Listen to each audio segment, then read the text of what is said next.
Picture this. It's 1902 and a woman makes her way into a doctor's office after a fall from a horse and is quickly administered a shot of morphine. It takes effect within a minute and the woman's pain is gone. That might sound a bit strange by today's standards, but in the 1900s, a common cure for many ailments such as cough, pain, sleeplessness, or simply a child's irritability was an injection of morphine. Doctors turned to this medicine for its effectiveness and quick-acting relief.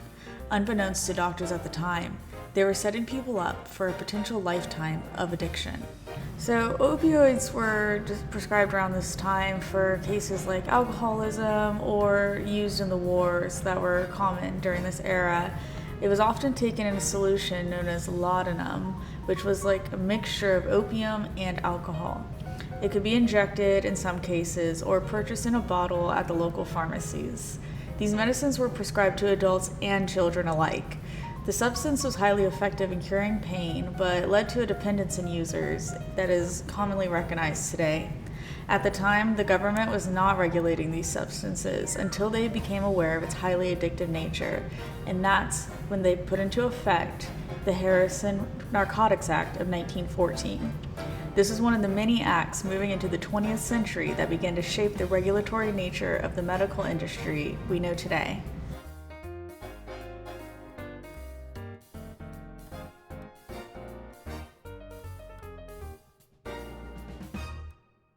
Opium was originally derived from a plant called Papaver somniferum, or the opioid poppy.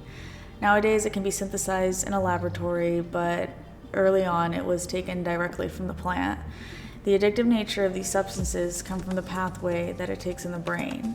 The chemical binds to opioid receptors, which can cause pleasurable effects such as euphoria, pain relief, and relaxation.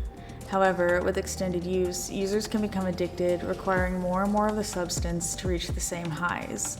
These highs can often lead to depression, anxiety, and other mental conditions if the substance is not provided.